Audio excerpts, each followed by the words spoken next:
কিছুদিন আগে পাকিস্তানে ভারত অপারেশন সিন্দুর চালিয়েছিল।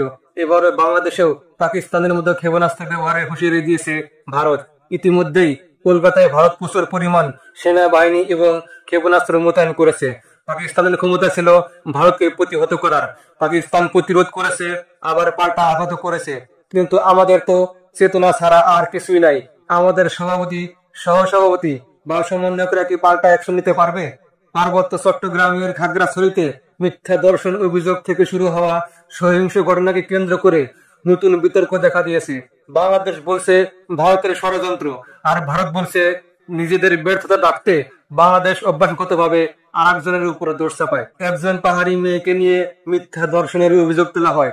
অভিযোগের ভিত্তিতে বাঙালি এক তরুণ স্বয়ন কুমার শীলকে পুলিশ আটক করে। তারপরও ওই তরুণকে রিমান্ডে নিয়ে জিজ্ঞাসাবাদ করা হয়। পরে চাকমা সম্প্রদায়ের ডাক্তাররা পরীক্ষা করে বলেন কোনো ধর্ষণের ঘটনা ঘটেনি।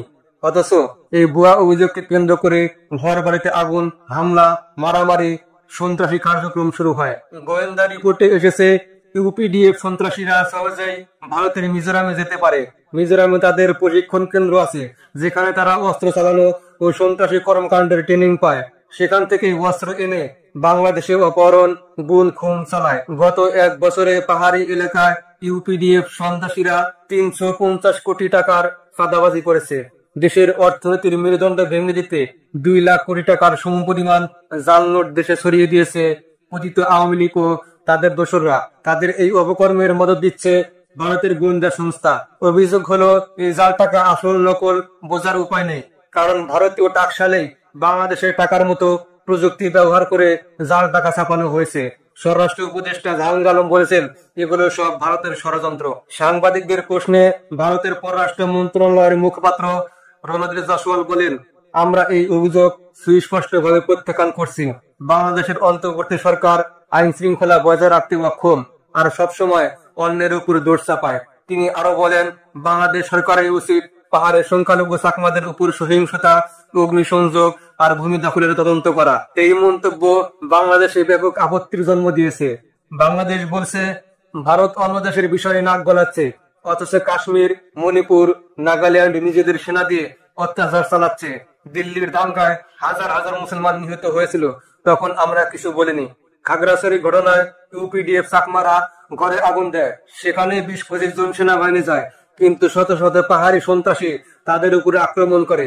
বাধ্য হয়ে সেনারা গুলি চালায়, এতে 3 জন চাকমা মারা যায়। সরকার বলছে সেনাবাহিনী সর্বোচ্চ ধৈর্য দেখিয়েছে। ভারতের ত্রিপুরার রাজা প্রদ্যুৎ বিক্রম দেব বর্মা প্রকাশ্যে বলেছে ভারতের উচিত খাগড়াছড়ি, বান্দরবন, রাঙ্গামাটি ও চট্টগ্রাম দখল করা। চাকমাদের কিছু অংশ প্রকাশ্যে ত্রিপুরাতে গিয়ে বলছে যতক্ষণ না এই পাহাড়ি এলাকা ভারতের অংশ হবে আমরা আন্দোলন চালাবো। ভারত এগুলো থামায়নি, বরং নীরবে উৎসাহ দিয়েছে। বাংলাদেশ চারদিকে প্রায় পুরোপুরি ভারতের বর্ডারে ঘেরা, শুধু মিয়ানমারের ছোট্ট অংশ বাদে। মিয়ানমারও রোহিঙ্গাদের গণহত্যা চালিয়ে আমাদের দেশে খেলে দিয়েছে। ফলে বাংলাদেশের কপাল খারাপ। প্রতিবেশীরা সব সমস্যার উৎস। আমাদের তরুণ সমাজকে বাধ্যতামূলক সামরিক প্রশিক্ষণ দিতে হবে। পদ্মা সেতু না বানিয়ে আগে সামরিক শক্তি বাড়াতে হবে। আক্রমণ হলে প্রতিরোধ করতে হবে। দ্রুত নির্বাচন করে সেনাবাহিনীকে শহর থেকে সরিয়ে পাহাড়ে 250টি নতুন ক্যাম্প বসাতে হবে। পাহাড়ি জনগোষ্ঠীকে বিশ্বাস করাতে হবে তারা বাংলাদেশী, তাদের দাবি মানা হবে। কিন্তু যদি তারা আলাদা দেশ চায়, তবে তারা বন্ধু নয়, তারা শত্রু। তখন তাদের অবশ্যই আইনের আওতায় আনতে হবে। নেপালের আন্দোলনকে ভারত বলল এটা ছাত্র আন্দোলন, আর বাংলাদেশের আন্দোলনকে বলল এটা জঙ্গিদের আন্দোলন।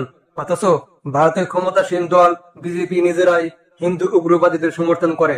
ভারতের সঙ্গে শুধু 2টি বিষয়ে সম্পর্ক রাখা যেতে পারে, ব্যবসা বাণিজ্য আর নিরাপত্তা। এর বাইরে আর কোনো সম্পর্কের দরকার নেই। ভারত আকাশসীমা বন্ধ করলে, হুমকি দিলে আমাদের বিকল্প ব্যবস্থা নিতে হবে। ভারত প্রকাশ্যে ক্ষেপণাস্ত্র মোতায়েন করেছে, সরাসরি হুমকি দিচ্ছে। তাই এখনই আমাদের প্রস্তুত নিতে হবে আত্মরক্ষার জন্য। আমরা কাউকে আক্রমণ করব না, কিন্তু আত্মরক্ষায় প্রস্তুত থাকতে হবে। এই সরকারের মেয়াদ বেশি দিন নাই। নতুন সরকারকে এই বিষয়গুলো বিবেচনা করতে হবে। ভারতের মিথ্যা অভিযোগ আর ষড়যন্ত্রকে পাত্তা না দিয়ে নিজেদের স্বাধীনতা ও নিরাপত্তা নিশ্চিত করতে হবে। ভালো থাকুন। আসসালামু আলাইকুম।